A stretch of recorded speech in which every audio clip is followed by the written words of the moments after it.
My next guest, I met her first back in 2000 when she came in for a session on my Radio 1 show, and she left a very lasting impression. She's a tiny, bright blonde dynamo of energy and laughter. I just remember her laughing and a great big smile as well. Since then, she has worked with huge names, some of the biggest in music, from Rihanna to Katy Perry, Celine Dion, Kanye West, Jay-Z and Jennifer Lopez. She's responsible for a whopping 12 million single sales, but she prefers life out of the limelight. Her name is Sia. She rarely does interviews, but she did agree to have a chat about working on these major records and writing her next album on this show. So stay tuned for one of the most entertaining people in pop music. I can vouch for that, talking in a very, very frank interview about her struggles, of which there are many, and also about being famous.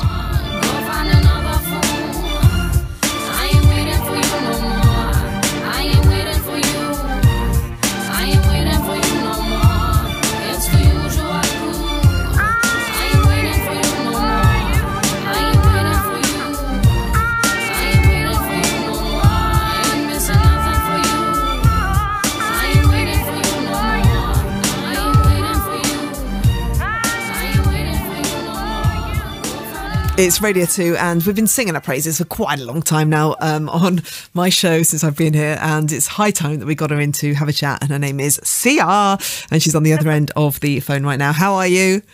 I'm awesome. I'm in Detroit doing a weird charity show. Oh, I really wish you were here and you were face to face, because I haven't seen you for a very, very long time. And you were just, before we came on air, you were just recounting, 13 years ago, explain to the audience what was going on. Oh, it was like, I think I was very, very young, and I came on your show and I did Taken for Granted Live and maybe another one. But that is crazy to me. And forever people have said I look like Joe Whiley. It's so funny, because I was just doing a bit of research just ahead of this, and I was looking at some photographs and I was like, oh my God, we actually really do look like each other. This is so freaky. People said it so long. I got myself a weave now, girl, so I'm like a long-haired I've switched it up. Have you? Yeah, because you just got that trademark bob, or you have had for many, many years, a trademark bob with like quite a severe fringe going on. Yes. Well, I'm keeping that publicly, so I'm not doing anything involving my face now. So I've decided my new brand, my brand is the blonde bob, and so all the videos that I'll make from now on will just be other girls, other boys, other grannies, maybe kids, maybe pets with a blonde bob on. And that Genius. Those are the videos I'll make. And the front cover of my album will just be a blonde bob. I've decided that that's the way forward, that I can maintain my privacy. And why this craving to have your privacy now? Well, I just got a little tiny bit famous, and I didn't like it. It's not for me, Joe. I'm like, I'm like a narcissist, but I'm not that kind of narcissist. I can't deal with it. It must be strange, because you are naturally quite gregarious and very outgoing, and you perform just in just talking to, or when you're singing songs. So there is that part of you that wants to have the performance side of it, and yet, yes. What was so damaging about the fame when it came along? What did you find particularly hard to deal with? I mean, you've just touched on it lightly, but how bad did it get for you? I think the thing is like what you just said, is that I didn't have anything left over for my true friends. And towards the end, when I got most famous, I also got an illness, and I became hyperthyroid, and that mimics like panic. And my adrenal system was so shot that I was constantly pumping and dumping. So I started to feel like a hunted animal. And then eventually, they misdiagnosed the hyperthyroid for a panic disorder, gave me Xanax, got hooked on those. Then a doctor gave me Vicodin for a cough, and I got hooked on those. And before you know it, 6 months passes, and I'm a veritable junkie. Sitting in a chair watching reality TV for 3 months without leaving the house. Eventually, it all fell apart, and I got clean, and I thought, I have to change my life. Just going to write pop songs for pop stars. I found a manager who really listened to me and knew what I really wanted to do.